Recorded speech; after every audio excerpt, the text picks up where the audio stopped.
રામકબીર માસી ભજનની શરૂઆત કરો. સૌને રામ કબીર. ઓમ કબીરાય નમઃ. ઓમ કબીરાય નમઃ.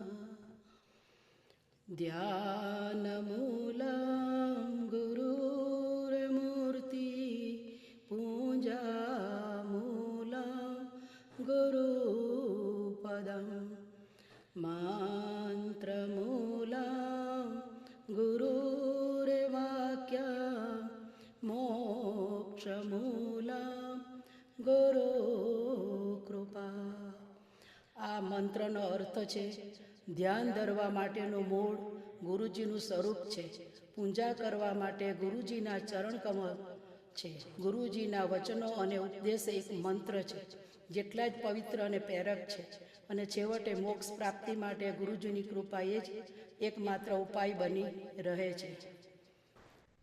રામ કબીર અમોને ધ્યાન દેનારા ગુરુને લાખ વંદન હો. સદાએ જ્ઞાન દેનારા ગુરુને લાખ વંદન હો. કહ્યા છે જે મને બ્રહ્મા, કહ્યા વિષ્ણુ વળી શંકર, કહ્યા છે દેવ જેવા તે ગુરુને લાખ વંદન હો. અમોને જ્ઞાન દેનારા ગુરુને લાખ વંદન હો. સદાએ જ્ઞાન દેનારા ગુરુને લાખ વંદન હો. કહ્યા ઈશ્વર ક્ષમા જેને દયાને જ્ઞાનના દરિયા, સદાએ શાંત મૂર્તિ તે ગુરુને લાખ વંદન હો. અમોને જ્ઞાન દેનારા ગુરુને લાખ વંદન હો. પરમયાનંદ પામ્યા જે સુખ વળી આપતા સૌને, ભર્યા સદ ગુણ થકી દેવી ગુરુને લાખ વંદન હો. અમોને જ્ઞાન દેનારા ગુરુને લાખ વંદન હો. સદાએ જ્ઞાન દેનારા ગુરુને લાખ વંદન હો. નવી જે આંખડી આપે યુગોના કષ્ટને કાપે, કૃપાથી મુક્તિ દેનારા ગુરુને લાખ વંદન હો. સદાએ જ્ઞાન દેનારા ગુરુને લાખ વંદન હો. સૌને રામ કબીર.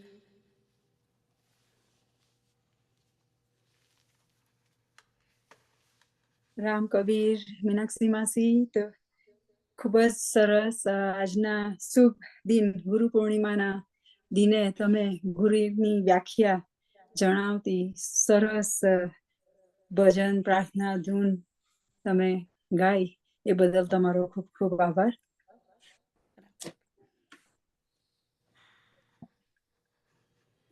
સૌને મારા રામ કબીર. આપ સૌનું આજના કબીર વિઝડમના સેશનમાં સ્વાગત છે. મીનાક્ષી માસીએ જેમ ભજન ગાયું એમ આજના શુભ દિને ગુરુ પૂર્ણિમા છે, એના પરથી આપણા સદગુરુની ગુરુનો જે એક દોહો છે તે ખૂબ સરસ ફિટ થાય છે. ગુરુ ગોવિંદ દોનો ખડે કાકે લાગુ બલિહારી ગુરુ આપની ગોવિંદ દિયો મિલાય કબીરા ગોવિંદ દિયો મિલાય.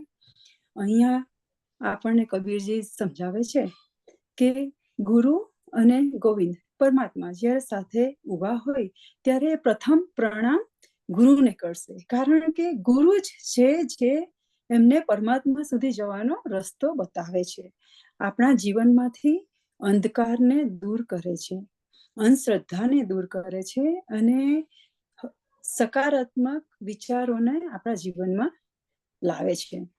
એટલે કબીરજી કહે છે ગુરુને પ્રથમ પ્રણામ.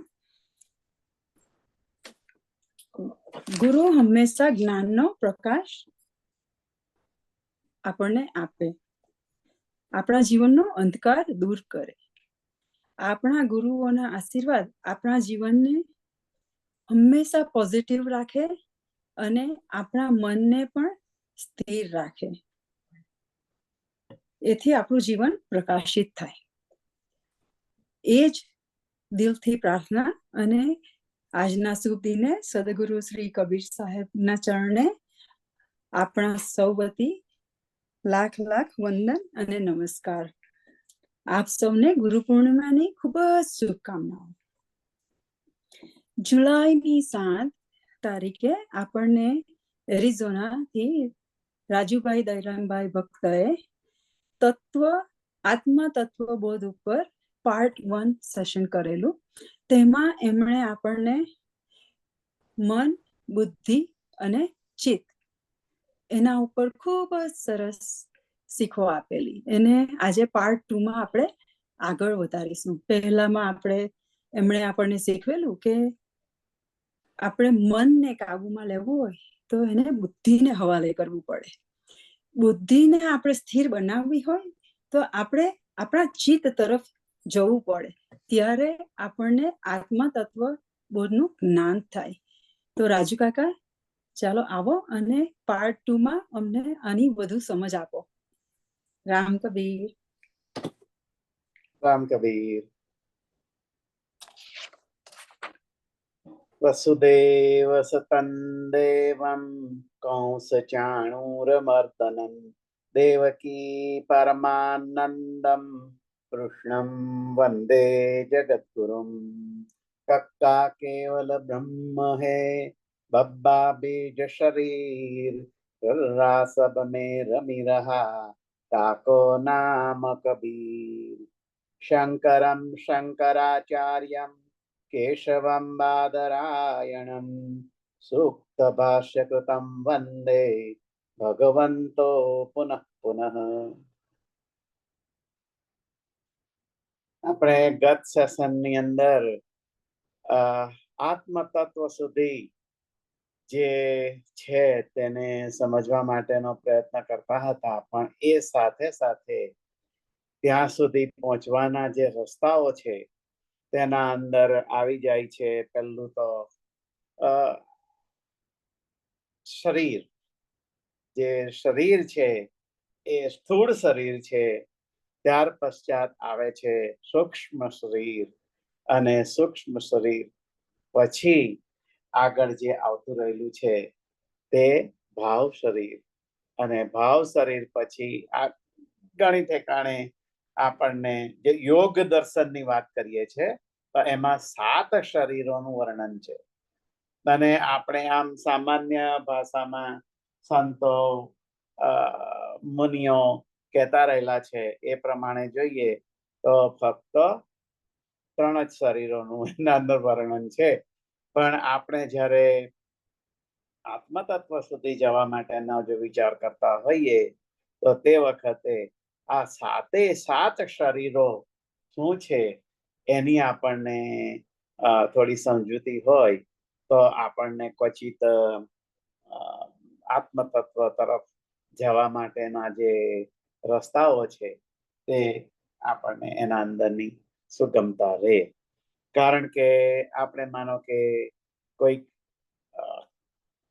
દૂર દૂર દૂર દૂર સુધી જવું હોય તો આપણને એના માર્ગમાં આવતી કઠિનાઈઓ, માર્ગમાં આવતી સવલતો, દાખલા તરીકે ગેસ સ્ટેશન છે, ફૂડ કોર્ટ છે, વગેરે વગેરે, આ સામાન્ય જેમ વાત છે તેવી રીતની જે આપણને માહિતીઓ હોય તો આપણી જે આગળની જે દિશા, આગળની જે આપણી જર્ની, પ્રવાસ એ સુગમ બને, સરળ બને અને આપણને એના અંદરથી આનંદ પણ મળી શકે. એટલા માટે આપણે આ સાત શરીરો શું છે તેના માટેનો વિચાર ગઈ વખતે કરવાનો રહી ગયો, એટલે આગળ આપણે વિચાર કરીએ. તો પહેલું તો એ છે કે જ્યાંથી આગળ આપણે એક વખત સેશનમાં વિચાર કર્યો હતો કે આ આત્મા એ શું છે, તો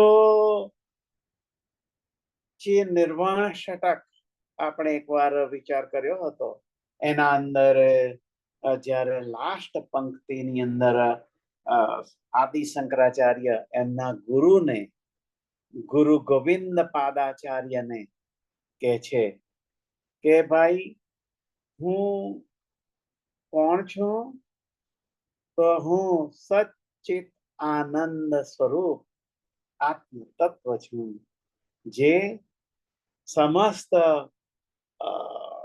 સૃષ્ટિની, પ્રકૃતિના જે ભાવો છે, પ્રકૃતિનું જે આ મટીરિયાલિસ્ટિક જગત છે, બ્રહ્માંડો જેનાથી બનેલા છે, આકાશીય પિંડો, નદી, પર્વતો, તારાઓ, ઝરણાઓ, આના અંદર પશુ પંખીઓ એ સર્વથી અલિપ્ત કંઈક છું અને તેવું જે સ્વરૂપ છે તે હું છું. અહં નિર્વિકલ્પો નિરાકાર રૂપો વિભુર્વ્યાપ્ય સર્વત્ર સર્વેન્દ્રિયાણામ સદા મે સમત્વમ ન મુક્તિર ન બંધ ચિદાનંદ રૂપ શિવોહમ શિવોહમ. તો આ જે આત્મ તત્વની વાત કરવામાં આવે, શરૂઆત ત્યાંથી આપણે આજે કરીએ તો કહેવાય કે ભાઈ એ શું છે, સત છે. તો સત જે છે આત્મ તત્વ, તે સત, અને આપણે શરીરની જે વાતો કરીએ છીએ એ આગળ લેશું, આગળ આવી જશે અને સમય રહેશે એ પ્રમાણે. અને આ જે સતચિત આનંદ જે છે તે સત એટલે શું? સત એટલે જે કદી બદલાતું નથી, કાલાબાધિત છે, આબાલ વૃદ્ધ છે, જેને કોઈ સીમા નથી, અનંત છે, ઇનડિફાઇનાઇટ, આવી રીતનું જે તત્વ છે તે એટલે સત. તો એનામાં એક મને નાનકડી વાર્તા યાદ આવી ગઈ અને એને સમજવા માટે આ ખાલી વાત લઈએ તો પાશ્ચાત્ય દેશોની અંદર ગ્રીક કંઈક આપણે સાંભળ્યું હશે, ત્યાંના એક એવી રીતનો પરમ ચિંતક, આવી રીતનો સોક્રેટિસ, સુક્રાત જેને કહીએ તે થઈ ગયો. અને એને કહેવાય છે કે ભાઈ એ બધું એને સત્યની ખૂબ જ નજીકથી કંઈક પરિચય થયો, એટલે એ બધા એના જે અનુયાયીઓ હતા, એના ફોલોવર્સ, એને બધી વાતો કરતો. અને એનાથી શું થયું, કેટલાક એની વિરુદ્ધના દરેક ઠેકાણે હોય છે જ, તેવી રીતનું એના કાળની અંદર પણ હતું. અને તે વખતે કેટલાક વિરોધીઓ જે કહે છે ને કે ભાઈ ચૌદસિયાઓ હોય તેવી રીતનું. તો ત્યાં તે કાળે પણ હતા. અને તે સમયના જે રાજા હતા, આ રાજાની કાન ભંભેરણી કર્યા પછી એને કે કહેવામાં આવ્યું કે ભાઈ આ જે માણસ છે સુકરાત, એ તમારા વિરુદ્ધ ષડયંત્ર રચે છે અને તમારી બધી જે સત્તા છે એને ઉથલ પાથલ કરી નાખવાની કંઈક એની તજવીજો છે, આવું અમને દૂરભાષી દેખાય છે. તો રાજા વાજા ને વાંદરા, અને રાજા કાચા કાનનો હોય તો એને પણ આવી રીતનું નક્કી ધારી લીધું કે આજે એની દુભાષિયાઓ છે જે કે છે એ કદાચ સાચું છે એમ સમજીને એને જાહેરમાં હજારો લાખોની સંખ્યાની અંદર એથેન્સની અંદર એને ઝેર આપીને મૃત્યુદંડની સજા આપવા.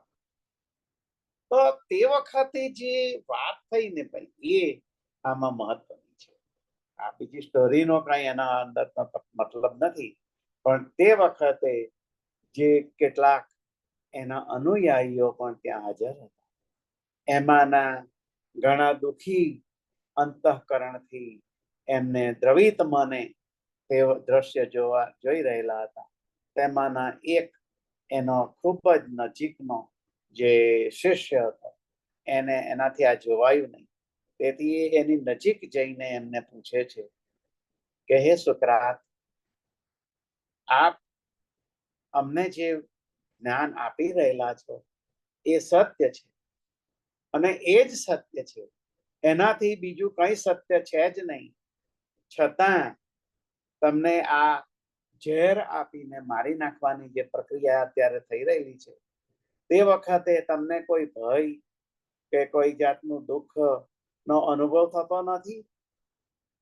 તો તે વખતે જે સુકરાત કે છે એ અતિ મહત્વનું છે. એ વખતે કે છે કે આ જે ભય, દુઃખ, એ બધું શેને છે? ભય, દુઃખ અને વિહવળતા, ઉદ્વિગ્નતા, આ બધો જે અનુભવ જે થાય છે એ કોને થાય છે? તો કે એ આ શરીરને થતો રહેલો છે. કોઈ કહે છે એક સનાતન સત્ય છે કે આત્મા તો અજર અમર અવિનાશી છે. જો આ શરીરને ઝેર આપીને એનો નાશ કરવામાં આવતો હશે તો એ શરીરનો નાશ છે, અને એની અંદર બિરાજમાન જે ચૈતન્ય તત્વ છે એનો કોઈ દિવસ નાશ થતો નથી. તો મારે દુઃખી થવાનું શું કામ? અને જો શરીર નો નાશ થતાની સાથે સાથે જો એ આત્મ તત્વનો પણ જો નાશ થતો હશે, તો જો નાશ જ થવાનો હશે તો પછી જેનો નાશ વિલય, જેની ખાતમો નક્કી જ છે, તો પછી તેને માટે દુઃખ શું કરવાનું? તો આજે આપણે ભગવદ્ ગીતાની અંદર પણ એક વાત નહીં, બીજો અધ્યાયમાં વાત કરતા હતા, એ તત્વ અહીં પ્રતિપાદિત થયું. તો અહીં આગળ આપણે જોઈએ કે જે શરીર જે છે તેનો નાશ થતો રહેલો છે, અને જો શરીરનો જ નાશ થતો હોય તો એની અંદરથી જેનો નાશ થતો નથી એવું જે તત્વ છે તે અહમ નિર્વિકલ્પો નિરાકાર રૂપો વિભુર્વ્યાપ્ય સર્વત્ર સર્વેન્દ્રિયાણામ, આવું જે સ્વરૂપ સચ્ચિત આનંદ સ્વરૂપ જે આત્મ તત્વનું જે શરીર સ્વરૂપ છે, તે સ્વરૂપ તે કેવું છે? સત છે. તો એને માટે આપણે જ્યારે પેલા મહાવાક્યોની વાતો કરી હતી તે વખતે વિચાર કર્યો કે પ્રજ્ઞાનમ બ્રહ્મ પર તત્વમસી વિશે જ્યારે શ્વેત કેતુ એના પિતા ઉદ્દાલક અરુણી પાસે બેસીને સમજે છે, ત્યારે ઉદ્દાલક એમને જે કહે છે તે કે આ જે આકાશમાં સૂર્યના તાપથી તપતી રહેલી આ ધરતી ઉપરનું નદીઓનું સમુદ્રનું જે જળ છે એ વાદળીના રૂપમાં વાદળોના રૂપમાં આકાશમાં જઈને વાદળો બનીને વર્ષાના રૂપમાં વરસે છે ત્યારે તે પાણીને એ ખબર નથી હોતી કે હું કઈ નદી કયા સમુદ્રનું પાણી છું. પૃથ્વી ઉપર પડીને એ પાછું વહેવા લાગે છે અને વહેતા વહેતા એ જ નદીની અંદર ભળી જતા એ એને સમજણ નથી કે હું આ જ નદીના પાણીમાંથી વાદળો સૂર્યના તાપથી ઉડીને વાદળોના રૂપમાં બની વર્ષાના રૂપમાં વરસીને ફરી પાછી તે જ નદીની અંદર સમાહિત થાઉં છું. તેથી જે કૃમિ કીટકો પશુ પંખીઓ પતંગિયાઓ કૂતરા બિલાડા 84 લાખ યોનિઓ જે યોનિઓ આ સમસ્ત પોતાની વ્યુત્પત્તિ કાળ સર્ગની અંદર જ્યારે જન્મ પામે છે અને જ્યારે વ્યુત્પત્તિ કાળની અંદર એનો વિસર્ગ થાય છે તે વખતે એ જે અવસ્થામાં સમાહિત થઈ જાય છે તે આ નદીનું પાણી જેમ જાણતું નથી તેમ વર્ષાના રૂપમાં આવેલું પાણી એમ જાણતું નથી તેવી રીતનું આ જે કૃમિ કીટકો પશુ પંખીઓ સમસ્ત 84 લાખ યોનિઓ એ જાણતી નથી કે સુષુપ્તિ કાળની અંદર તે ક્યાં હતા તે જ બ્રહ્મની અંદર વિલીન થયેલા હતા જે ફરી પાછા સર્ગના કાળની અંદર આવતા ફરી પાછા તે જ કૃમિ કીટકો કૂતરા બિલાડા પશુ પંખીઓના રૂપમાં અવતરે છે. તે જે તત્વ જે છે તે તત્વ બ્રહ્મ છે. અને જ્યારે આ સૃષ્ટિ બની ત્યારે આપણે વિચાર કરીએ કે અત્યારે આ સમસ્ત સૃષ્ટિની અંદર આપણે બ્રહ્માંડોની અંદર મલ્ટાઈવર્સની અંદર આપણે જોઈએ તો એવી કઈ વસ્તુ છે કે જે સદાકાળ માટે નિરંતર એની એજ રહે છે, કદી બદલાતી નથી એવી કોઈ વસ્તુ આપણે જોવામાં આવે છે? આ જે શરીર જે બાલ્ય અવસ્થાની અંદર હતું તે કૌમારમ યૌવનં જરાહા એ યુવાવસ્થાની અંદર બદલાઈ ગયું. જીવ વિજ્ઞાન કે છે કે આ શરીર દર 7 વર્ષે એની પ્રત્યેક માંસપેશીઓ હાડકાની તમામ કોશિકાઓ રક્તવાહિનીઓ સંપૂર્ણ 7 વર્ષે પરિવર્તનશીલ હોવાથી બદલાઈ જતી હોય છે. તો આ શરીર તેથી આપણે 7 વર્ષનું જ્યારે બાળક હતું તે યુવાવસ્થાની અંદર 21 વર્ષમાં નથી રહ્યું. ગરડા જરા અવસ્થામાં આવી જાય છે ત્યારે પણ તે બદલાઈ ગયેલું હોય છે. તો આ જે શરીર છે જેને આપણે સમજીએ છીએ તે સત હોઈ શકતું નથી. આકાશીય પિંડો જુઓ, સૂર્ય ચંદ્ર એ ક્યારેક ઉદ્ભવ્યા હશે અને એવું કહી શકાય કે કાયમને માટે જ રહેવાના છે? આવું કહી શકાય નહીં. કારણ કે સૂર્યને આપણે જોઈએ તો એ દિવસે દિવસે દિવસે ઘરડો થતો જયેલો છે અને વિજ્ઞાનીઓ એમ કે છે કે જ્યારે એની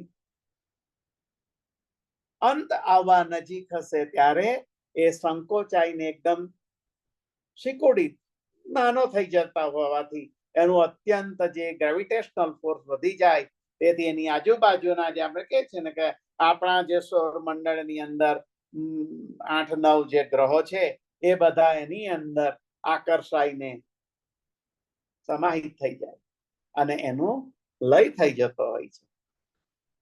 તો જેનો લય થતો હોય છે જેની આવી રીતની એ છે તે કોઈ કાળે પણ સ્વામી વિવેકાનંદને એકવાર કોઈ ભાઈએ પૂછ્યું કે તું શાશ્વત છે? તો એમણે કહ્યું કે આમાં શાશ્વત શું છે? જે મારા જન્મ વખતે આ પૃથ્વીની ધરા ઉપર જે નદી, ઝરણાઓ, પર્વતો, પશુ, પંખીઓ, વૃક્ષો, સૂર્ય, ચંદ્ર, તારાઓ જે હતા, મારી વાત કરું તો તે વખતે મારા જન્મ વખતે તે સઘળા હતા અને મારા અંત પછી પણ તે રહેશે, પણ તે પણ સઘળા એનો કાળ આવતા આવતા સમાપ્ત થઈ જવાના છે. તો આ જે બધું જે આપણને દ્રશ્યમાન જગત છે, એ સગળું દૃશ્યમાન જગત જે છે તે કોઈક ને કોઈક કાળે એનો અંત નિશ્ચિત છે. જેનો અંત નિશ્ચિત છે તે સત કેવી રીતે હોઈ શકે? કારણ કે તે તો અંત પામી ગયું. તેથી તે જ સત્ય છે કે જેનો કદી અંત નથી. તો આપણે વિચાર કરીએ કે આજે બધું ઉદ્ભવ્યું, જેનો અંત છે તેનો ફરી પાછો ઉદ્ગમ થાય છે, અને જેનો ઉદ્ગમ થાય છે તેનો અંત થાય છે.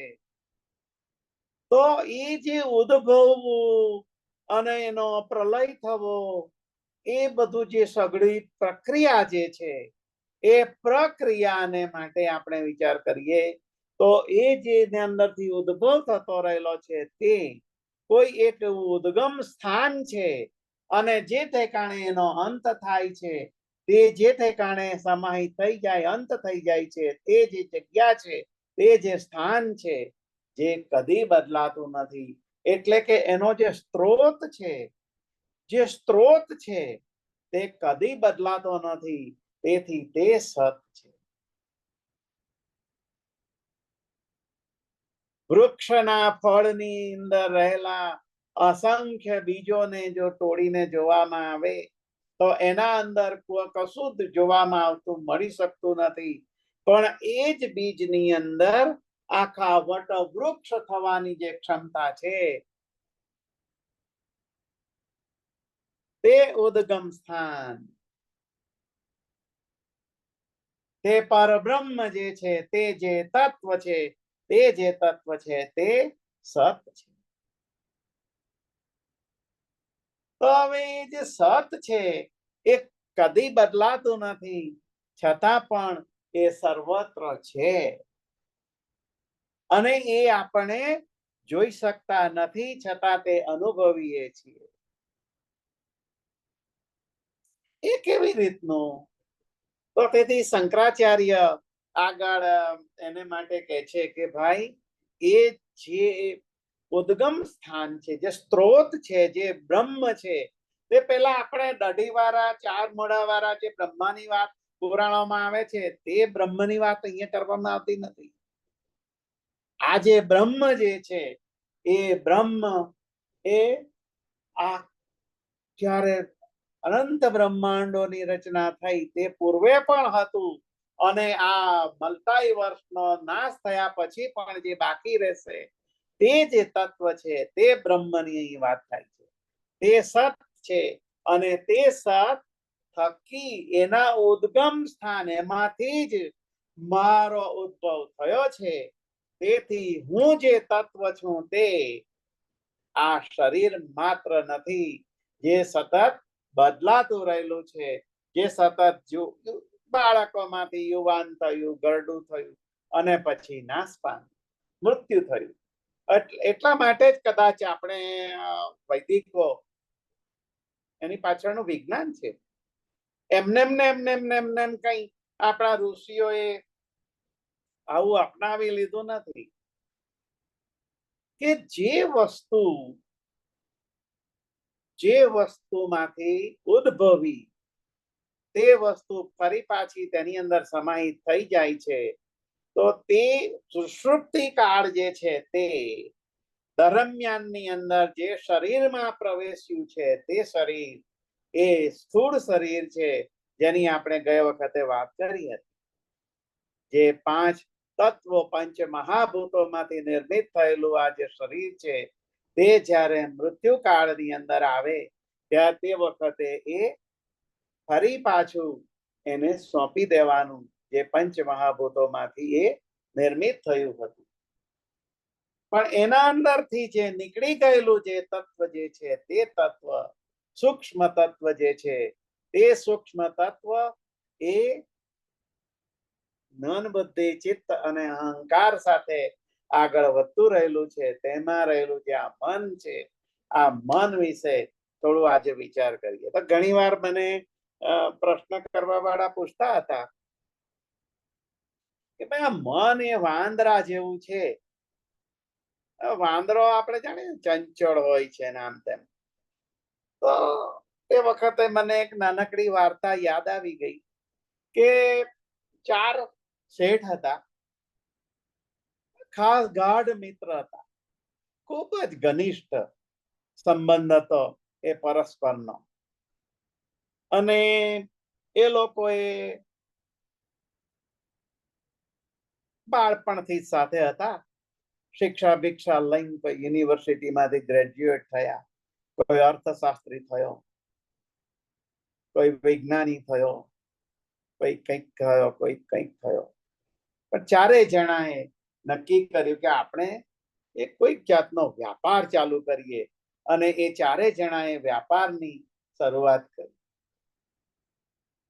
તો એ લોકોએ શું કર્યું, મોટું વેરહાઉસ ની અંદર બધી વસ્તુઓ, જીવન જરૂરિયાત, આ કપડા વગેરે બધું, અનાજ કિરાણા વગેરે ભેગું કરીને મોટા વેરહાઉસમાં એનું સ્ટોરેજ બનાવીને રાખ્યું. અને આના વિતરણ, જે બધી દુકાનો હોય એની અંદર આ બધું વિતરણ વેચાતું. અને તે વખતે આ જેમ જેમ જેમ જેમ જરૂર પડે તેમ આ વેરહાઉસ આખો ભરેલો હોય, ગોડાઉન, તેમાંથી બધું પહોંચ્યા કરતું. હવે શું થયું કે આના અંદર જે અનાજની બધી મોટી મોટી થપ્પીઓ ભરેલી હતી, તો ત્યાં ઉંદરો પાક્યા. તો આ બધા ઉંદરો અનાજને ખાઈ જવા માંડ્યા.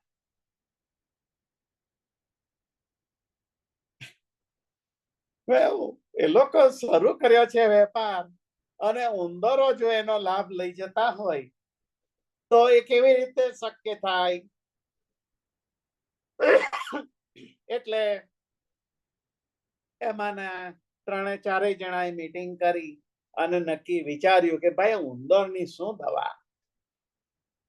તો કે ભાઈ કોઈ કે છે કે ભાઈ ફલાણું મૂકો, ડીકોન મૂકો, ફલાણું મૂકો, પણ ઉંદરો ગાંઠે છે ને. એટલે આ લોકોએ નક્કી કર્યું કે ભાઈ આપણે એવું કરીએ કે ઉંદરનો જે દુશ્મન છે બિલાડી, આ રાખો. અને આ બિલાડી એ લોકોએ રાખી ગોડાઉન ની અંદર. ચપાચપ બધા ઉંદરો સાફ કરી નાખ્યા બિલાડીએ. અને પછી આ જે બિલાડીના ઉંદરો તો કઈ બધા સાફ થઈ ગયા, એટલે એને માટે કઈ ખાવાનું હવે ગોડાઉનમાં મળે નહીં. તેથી પણ આ ચારેય જણાએ જોયું કે બિલાડીની જે કમાલ છે એ અદ્ભુત છે. અને તેથી એ લોકોએ વિચાર કર્યો કે ભાઈ હવે બિલાડીને આપણે ગોડાઉનમાં કઈ કામ નથી, તો આપણે એમ કરીએ કે એક અઠવાડિયું, મહિનાના 4 અઠવાડિયામાં એક અઠવાડિયું આ બિલાડીને આ 4 જણા પોતપોતાના ઘરે રાખે અને એની સેવા ચાકરી કરે. બિલાડીની નક્કી કર્યું. શાંતિથી બધું ચાલતું હતું. શેઠ નંબર 1 અઠવાડિયું નંબર 1 માં લઈ જાય, બિલાડીને રાખે. અને બીજો શેઠ એની રાહ જ જુએ કે ભાઈ આ બિલાડીને લીધે આપણો આટલો બધો નફો થયો છે, તો એ બિલાડી તો ખરેખર દેવ છે. અને એને માટે બાવનીઓ ને કઈ બધું ગવાવા માંડ્યું, થવા માંડ્યું, જેમ અત્યારે ચાલે છે ને આડંબરો. તો આ બીજો શેઠ લઈ જાય, એનું અઠવાડિયું પૂરું થાય, ત્રીજો લઈ જાય, એનું પરે પૂરું થાય એટલે ચોથો લઈ જાય. એનું પૂરું થાય એટલે ફરી પાછા નંબર 1 સેટનો વારો આવે. આવી રીતે ચાલ્યું અને બધા બિલાડીને રમાડે નવાડે. એના ઘરમાં પણ એટલી બધી હળીમળી ગઈ અને આ બિલાડીને પોતાના ઘરની જ સભ્ય છે આ તરીકે એને સ્થાન મળી ગયું. હવે દરેક શેઠને વિહવળતા થાય કે ભાઈ મારો વારો ક્યારે આવે અને આ બિલાડી આપણા ઘરમાં રાખીએ તો આપણને પણ એનાથી આનંદ મળે. આવી રીતનું થયું.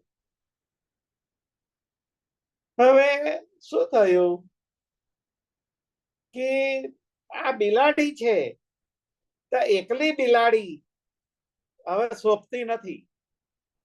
એટલે દરેક શેઠોને ત્યાં જ્યારે જ્યારે બિલાડી જાય તો તે બિલાડી એને માટે કંઈક નવા નવા વસ્ત્રો બનાવડાવે, એને કંઈક સરસ શેમ્પુ બીમ્પુથી સ્નાન વગેરે કરાવડાવે, પગમાં ઝાંઝરો બાંધે, ગળામાં કંઈક બાંધે અને સરસ શણગાર કરીને આખી મહારાણીની જેમ બનાવે બિલાડી. અને કહીએ છે ને કે કાયમને માટે કોઈ વસ્તુ તકતી નથી. તેથી આ ગોડાઉન અંદર ફરી પાછા ઉંદરો પાક્યા. એટલે આ ચારે જણાએ વિચાર કર્યો કે ભાઈ હવે ફરી પાછું આપણે બિલાડીથી વિરહ વેદનાનો સમય આવી ગયો છે. આપણે હવે એને ગોડાઉનમાં ફરી પાછી મૂકવી પડશે. કઠણ મને એ લોકોએ બિલાડીને ગોડાઉનમાં મૂકી અને ત્યાં પછી જેમ બધા કરતા હોય છે એ રીતે ત્યાં દરેક જણા જઈ શેઠ લોકો જઈને ત્યાં દીવા વગેરે પણ કરે. હવે બિલાડીના પગે જે પેલા સરસ મજાના પાયજામો પહેરાવ્યા હતા અને તે જ સમયે જ સાંજના સમયે જ્યારે પેલા શેઠ લોકો દીવા વગેરે કરીને ઘરે ગયા તે વખતે બિલાડી આમ બરાબર ચૂપકીથી બેઠી હતી અને દીવાની પેલી બાજુએ એને ઉંદરને નાચતું જોયું. હવે બિલાડીને એવી કઈ અક્કલ બિક્કલ હોતી નથી કે આ દીવાને આમ પાસ કરીને જવું જેમ સામાન્ય હોય છે તેમ. એટલે બિલાડીએ તો સીધી છલાંગ લગાવી અને જેવી છલાંગ લગાવી ત્યાં બિલાડીના પગેનો પાયજામો સળગ્યો, એક પગ. અને બિલાડી તો બધે દોડતી દોડતી દોડતી આખા ગોડાઉનમાં ફરી વળી અને ભયંકર આગ લાગી. આગની અંદર બધું નુકસાન ભસ્મીભૂત હોત સે કાયા કીર્તન. આખો ગોડાઉન ભસ્મીભૂત થઈ ગયો. હવે ઇન્વેસ્ટિગેશન થયું કે ભાઈ આ ગોડાઉન કેમ સળગ્યું. ત્યારે શોધી કાઢવામાં આવ્યું કે ભાઈ 4 શેઠ છે ને આ દરેકે જે ચારે ચાર પગે જે બધા પાયજામા લગાવ્યા હતા ને એમાં શેઠ નંબર 3 ના પગ વાળો પાયજામો પેલા બિલાડીના પગ જ્યારે છલાંગ મારી ત્યારે દીવા ઉપર અડગ્યો, સળગીને પછી બિલાડી બધે ફરી એટલે આગ લાગી. એટલે બધા ગભરાયા કે ભાઈ આ નુકસાની ભરપાઈ કોણે કરવી જોઈએ. તો પંચો બેઠા, પંચો આર્બિટ્રેશન વગેરે થયું અને બધાએ નક્કી કર્યું કે ભાઈ આ ત્રીજા પગવાળો જે છે એનાથી આગ લાગી છે એટલે આ બધી નુકસાની આ 3 જણાને આ ત્રીજા વાળાએ ભરપાઈ કરવી જોઈએ. તો પેલો તો ગભરાઈ ગયો ભાઈ કે આટલી બધી નુકસાની હું કઈ રીતે લાવી શકું. એટલે એની પાસે કોઈ એક દરેક પાસે આપણી પાસે પણ જેમ હોય છે એક વાઇઝ મેન હોય ને શાણો માણસ, તો એ એની પાસે આવ્યો અને એને કીધું કે ભાઈ તમારું આ જે હિયરિંગ થાય તે વખતે હું પણ તારાવતી બોલીશ. એટલે એ ત્યાં આવ્યો અને જ્યારે ફાઇનલ હિયરિંગમાં બધા પંચોની અંદર બેઠા અને નક્કી થયું અને જાહેર કરી દેવામાં આવ્યું કે ભાઈ આ 3 જણાને આ માણસે નુકસાની ભરપાઈ કરવી, ત્યારે પેલો ઉભો થયો કે ભાઈ વેઇટ અ મિનિટ તો માની લો કે ભાઈ આ ત્રીજા પગ થી સળગ્યું છે, પણ ત્રીજો પગ સળગ્યો એને આગળ લઈ જવા વાળા હતા 3 બીજા પગ હતા. એટલે ફક્ત આ ત્રીજા પગ વાળાનો વાંક કહી શકાય નહીં.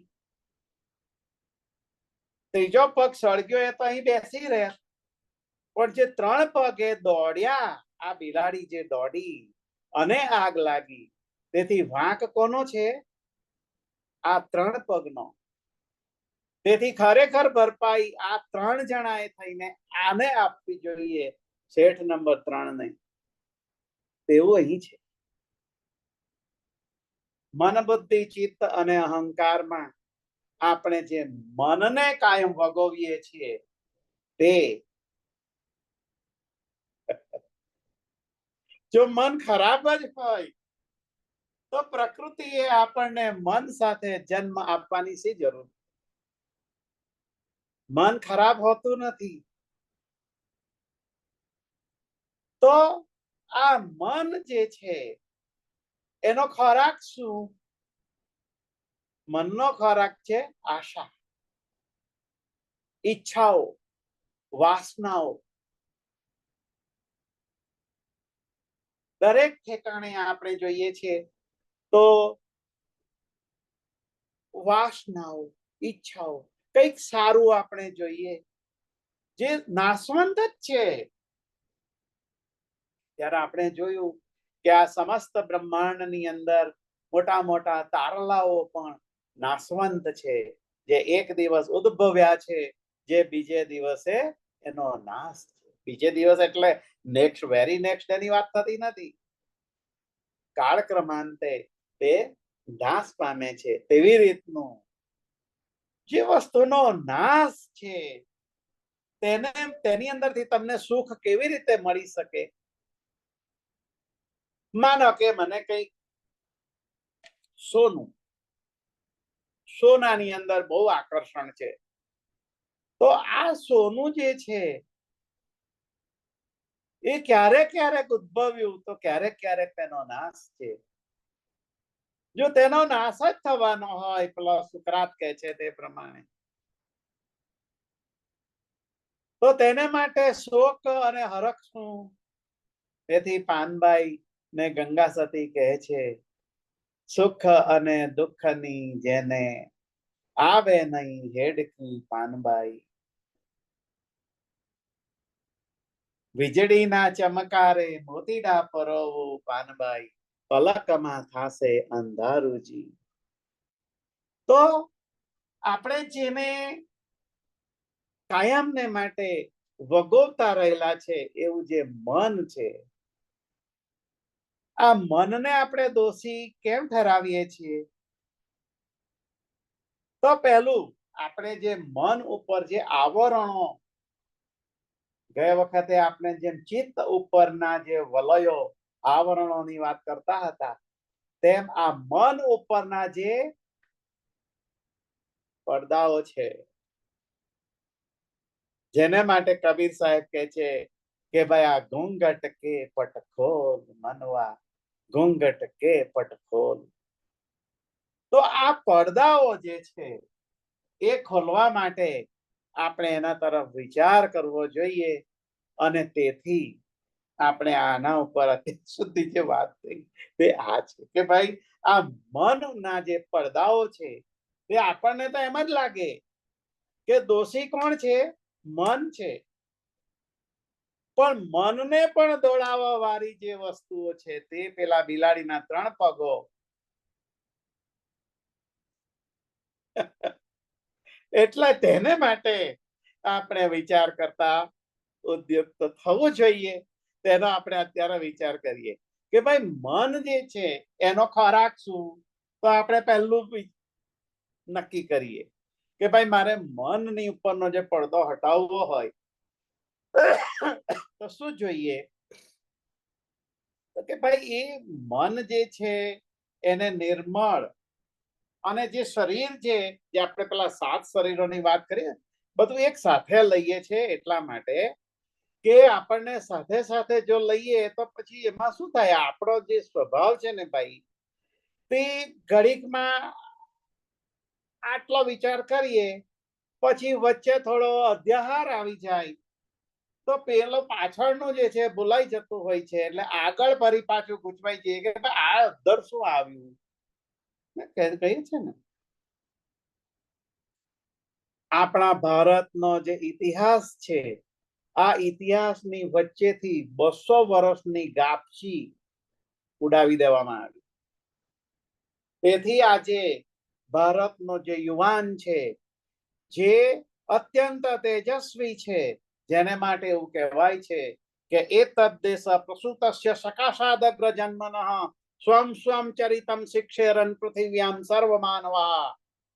પૃથ્વી ઉપર એવો કોઈ પણ દેશ નથી કે જેની ઉપર આવા તેજસ્વી બાળકો જન્માઈ શકે અને માણસને માણસ તરીકે કેવી રીતે જીવવું જોઈએ એનું શિક્ષણ આપે. માત્ર એક એવો દેશ છે જે માં ભારતીનો ભરત, જે ભવ્ય વારસા વાળો દેશ છે તે. તેથી ઉપર ઉપરથી નજર ન કરતા ભીતર જરાક ભાળો, વૈદિક વિચારથી લાગે છે ભારત દેશ નિરાળો. તો આ જે દેશ ના આપણે છીએ, તે દેશની કંઈક યુવાન તરીકેની આપણી જે કંઈક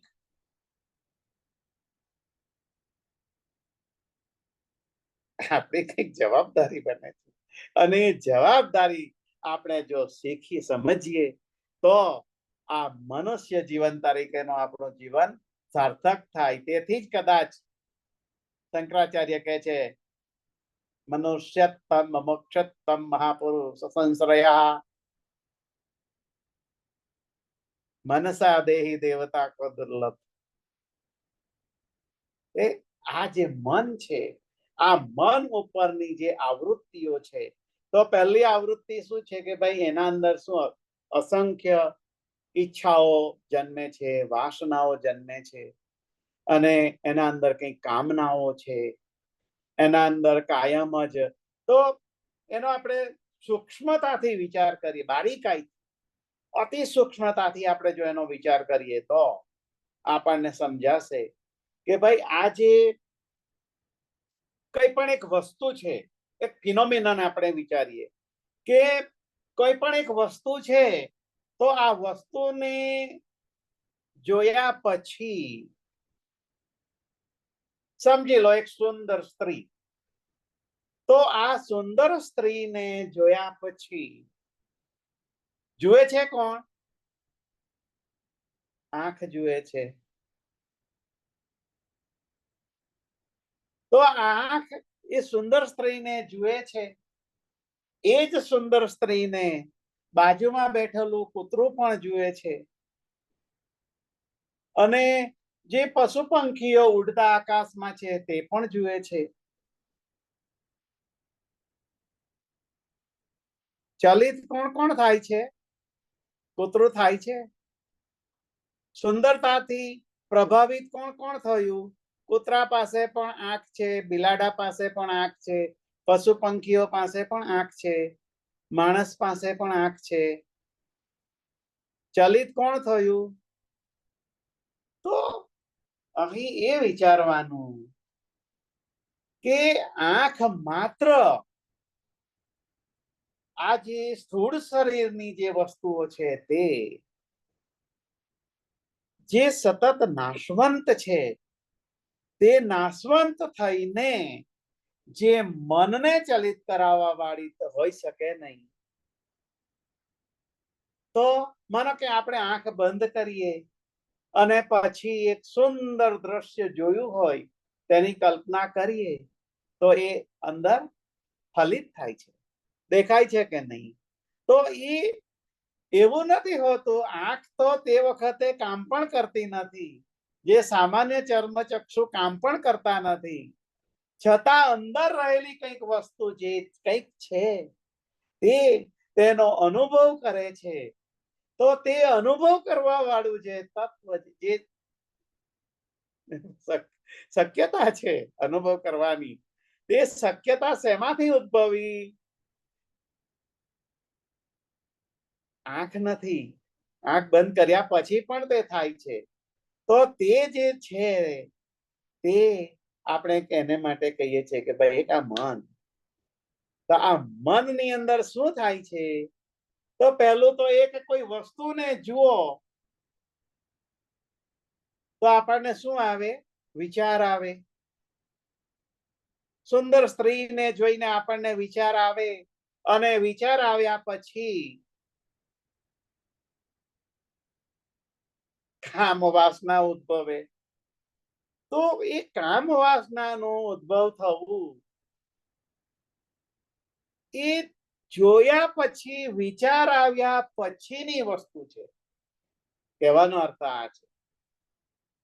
તો જે વસ્તુ છે એ ત્યાં હોય કે ન હોય, વિચાર આવ્યો અને વિચાર આવ્યા પછી જે મનની સ્થિતિ છે તે એ મનની સ્થિતિનું એ કામ વાસનાના જે ઉદ્ગમ સ્થાન છે તેના ઉપર જે પ્રભાવીપણું આવવું,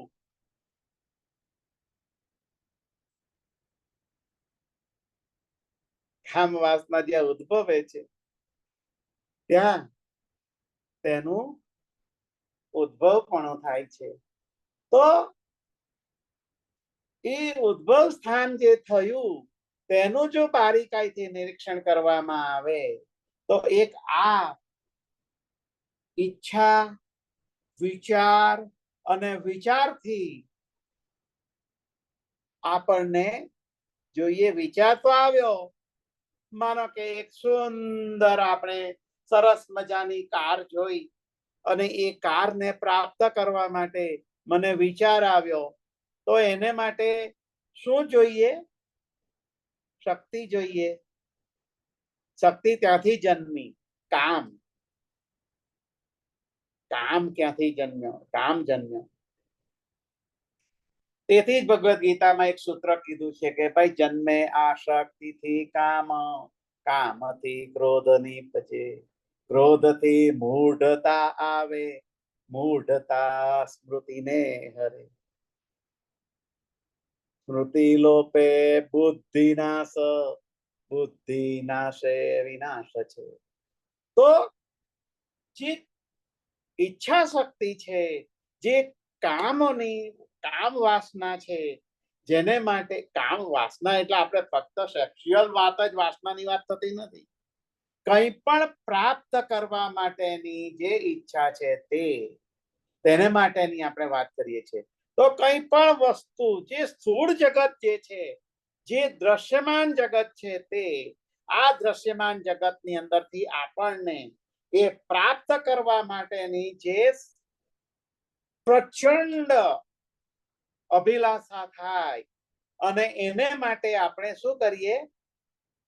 શક્તિ મેળવવા ટ્રાય કરીએ કે ભાઈ એને કોઈ બી હિસાબે એન કેન પ્રકારે મારે એ સાડી જોઈએ, કે એન કેન પ્રકારે મારે આ મોટેલ જોઈએ, કે એન કેન પ્રકારે મારે આ વૈભવ પ્રાપ્ત કરવો છે, એન કેન પ્રકારે મારે આ રીતનું થવું છે. તો આ વાસના, આ જે કામના, આ જે ઈચ્છા છે તેના મૂળમાં આપણને શક્તિ જોઈએ, અને આ શક્તિ આપણે મેળવવા માટે પ્રયત્ન કરીએ. અને આ શક્તિ જે છે ભાઈ, આ શક્તિને જો આપણે સબ્લિમેટ કરીએ, બીજી વાત કે આપણે જન્મજાત પ્રકૃતિ દરેકને આપણને સુખી કરવા માટે જન્મ આપતી હોય છે, એ તો નક્કી છે. કારણ કે કોઈને દુખી કરવા માટે જન્મ આપ્યો નથી. બાળક જન્મે તો સૌથી પ્રથમ એ બાલ્યાવસ્થા બાળક હોય તો એને બીજું શું જોઈએ? એ ભૂખ લાગે એટલે ખાવાનું. જે ખાતો હોય, માના શરીરમાંથી એને દૂધ મળે તો એ ખાઈ તૃપ્ત થઈને શાંતિથી પાછું રમતું થઈ જાય કે સૂઈ જાય. તો આ જે બાળક છે એ બાળકને માના સ્તનમાંથી દૂધ મળ્યું અને તૃપ્તિ થઈ ગઈ, આગળ એ વિચાર કરતું નથી. તો એ જે અવસ્થા છે, એ જે લેયર છે, એ જે સ્તર છે, એ જે વર્તુળ છે, એ વર્તુળની અહીં વાત થાય છે કે ભાઈ એ સ્થૂળ વસ્તુ છે અને એ સ્થૂળ વસ્તુથી ઉપર એક બીજું લેયર આવે છે જેને આપણે કહીએ છીએ પ્રાણ શરીર. આપણે બધું એક સાથે વિચાર કરીએ છીએ ને ભાઈ, એટલે ગોઠમોટાળો ન થાય.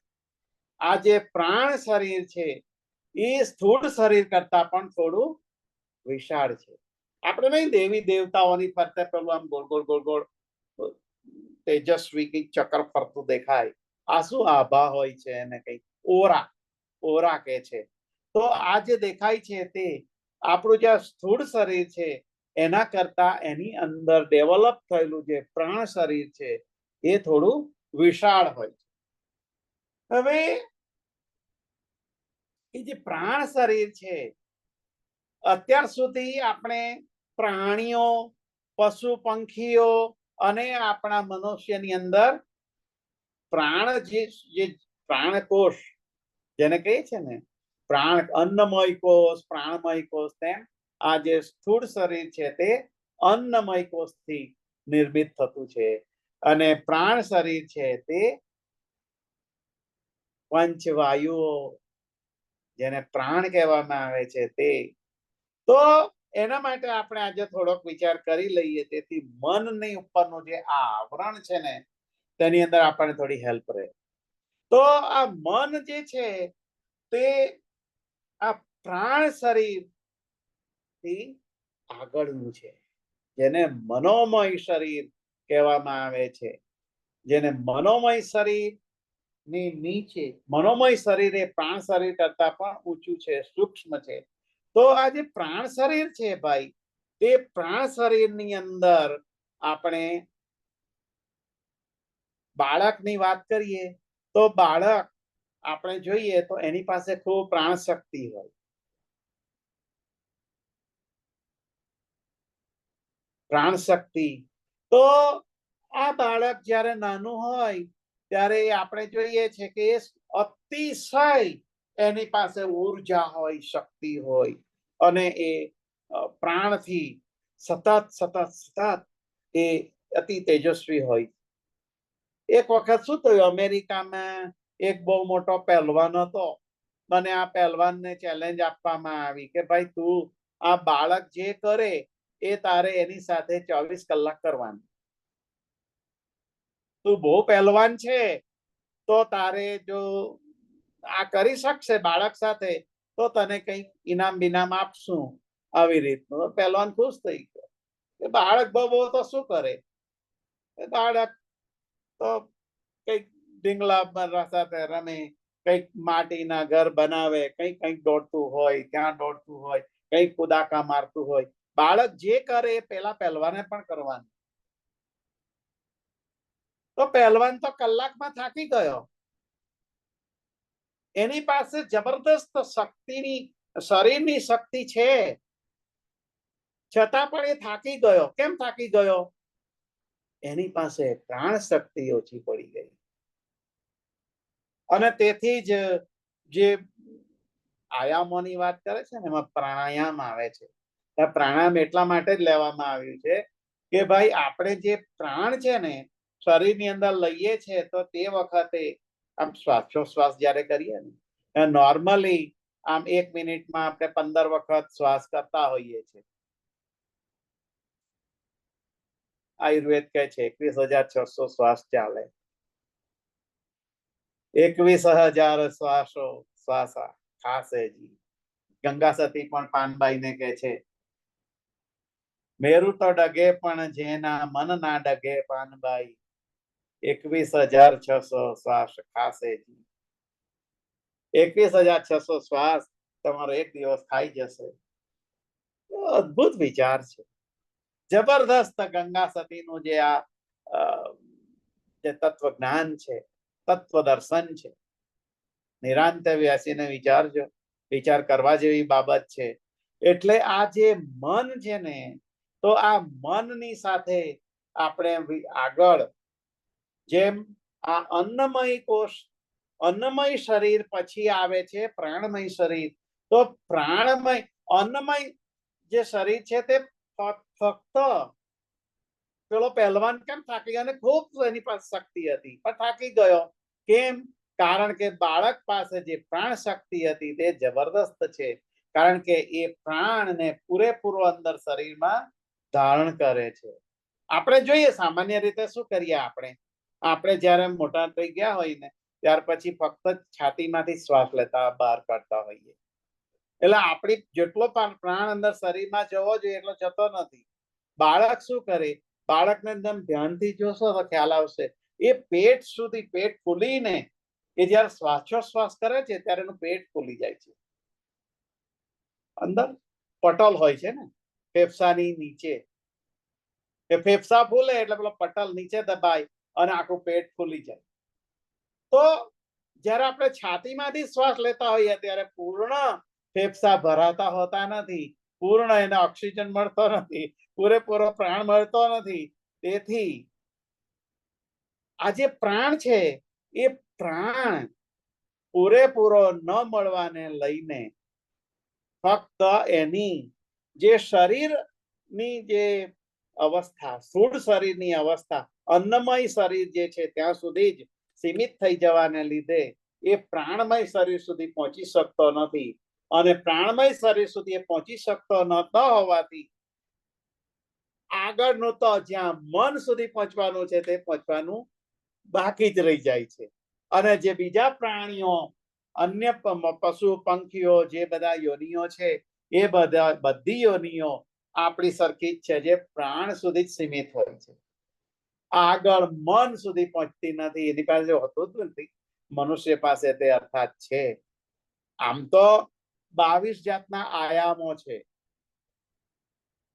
આપણી પાસે ફક્ત 5 જ આયામો છે જેને મન સુધી પહોંચવા માટેના આમ જોઈએ તો 22 આયામો છે પણ એ બધી અત્યારે વાત કરતા નથી પણ મારો કહેવાનો અર્થ એટલો જ છે કે જે આ પ્રાણ છે આ પ્રાણને આપણે શરીરની અંદર જો વધારીએ બાળકની જેમ તો પ્રાણ આપણો શરીર કરતા મોટો થાય અને પ્રાણ જે શરીર કરતા મોટો થાય તેથી પ્રાણનું જે લેયર છે તે આપણે ભેદીને મન સુધી પહોંચી શકીએ અને જો મન સુધી પહોંચી ગયા તો મનની જે પછી ખોરાક છે જે ઈચ્છા છે વાસના છે આશા છે તેના માટે આપણે આગળ વિચાર કરીશું તો જે આ વાસના છે આશા છે તૃષ્ણા છે એને માટે પણ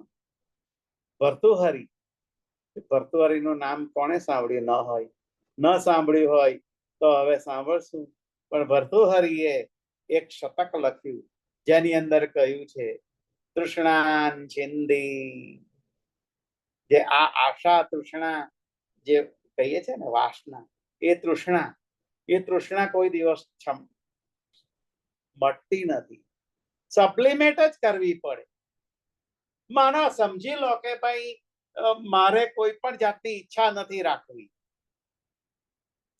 પ્રકૃતિ બાળકને જન્મ અપાવે તો તે વખતે આપણે કોઈ માણસ જે ઠેકાણે જન્મે તે પરિવારના લોકો એમ કે ભાઈ આને આપણે કોઈ દિવસ કોઈ જાતની ઈચ્છા ન રહે એવું જીવન આપણે શીખવાડીએ તો કોઈ જાતની ઈચ્છા જ એના જીવનમાં ન આવે એવું જીવન શીખવાડીએ તો શું થઈ જાય એ બાળકની કેવી દશા થાય આપણે જરા કલ્પના કરીએ ફક્ત એ માટીનું પૂતળું જેવું બની રહે સમજો કે આપણે આમ રસ્તા ઉપર જતા હોઈએ અને સામેથી કાર આવે અને જો આપણને જીવવાની ઈચ્છા જ ન હોય તો આપણે કેવા ફટ દઈને ખસી જઈએ છીએ એ બતાવે છે કે આપણી અંદર ઈચ્છાનું મહત્વ છે પણ એ ઈચ્છાને આપણે સબ્લિમેટ કરીએ અને એ ઈચ્છાને કેવી રીતે સબ્લિમેટ કરીએ એને બારીકાઈથી સૂક્ષ્મતાથી જોવાની જરૂર છે. અને તે હવે આપણે આગળના પ્રસંગોની અંદર વિચાર કરીશું. અત્યાર સુધીનો આ વિચાર એ ઋષિઓનો છે, અદ્વૈત વેદાંતનો સિદ્ધાંત છે.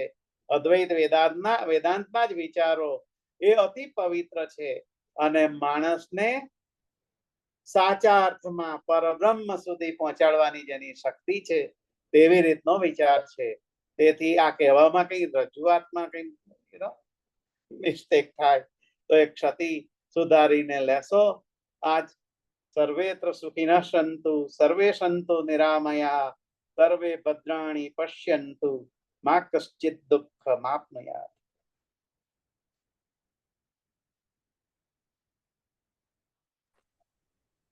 રામ કબીર કાકા, ખૂબ જ સરસ. આજે પાર્ટ 2 માં તમે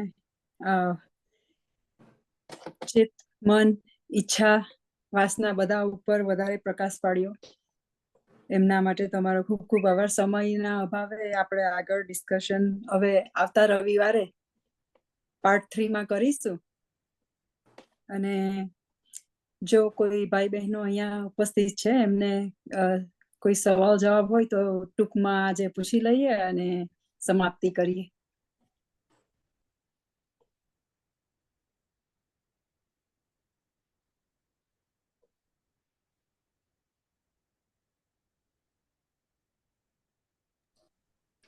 આમ કે ભાઈ રાજુભાઈ, સમય ઓછો છે પણ તમે જ્યારે જ્યારે વાત કરો તો છેલ્લે વાસુદેવ કુટુંબકમ આવી જાય. પ્રશ્નો તો ઘણા છે પણ જે મગજમાં મારા સૌથી વધારે ઉપર આવતો છે તે કહું તમને. Thank you for doing. જે કંઈ કહેવા માંગુ છું તે તમે કીધું કે સૂર્યમંડળ સંકોચાઈ જાય, equal black hole, kind of all the planet and sun they become one like a black planet. અને તે પછી સમજાવ્યું કે બ્રહ્મા વિષ્ણુ મહેશ ની ઉપર એક બ્રહ્મ છે. તો આ સ્પષ્ટતા કરવા બદલ ફરી એક વખત thank you.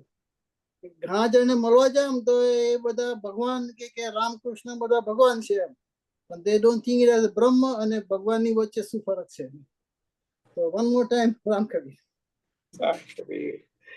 Thank you. Thank you.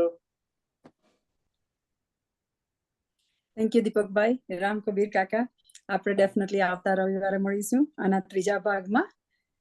આની સાથે આજે આપણે સમાપ્તિ કરીશું. તે પહેલા આપણે આપણા સદગુરુને તો આજે ગુરુ પૂર્ણિમા છે એમના માટે વંદન આપ્યા.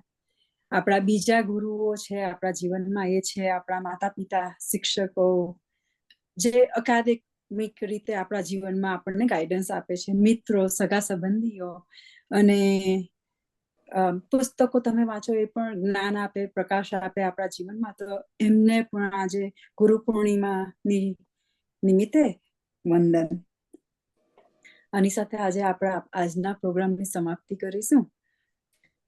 ગુરુ બ્રહ્મા ગુરુ વિષ્ણુ ગુરુ દેવો મહેશ્વર ગુરુ સાક્ષાત પરબ્રહ્મા તસ્મૈ શ્રી ગુરવે નમઃ. તસ્મૈ શ્રી ગુરવે નમઃ. સૌને રામ કબીર.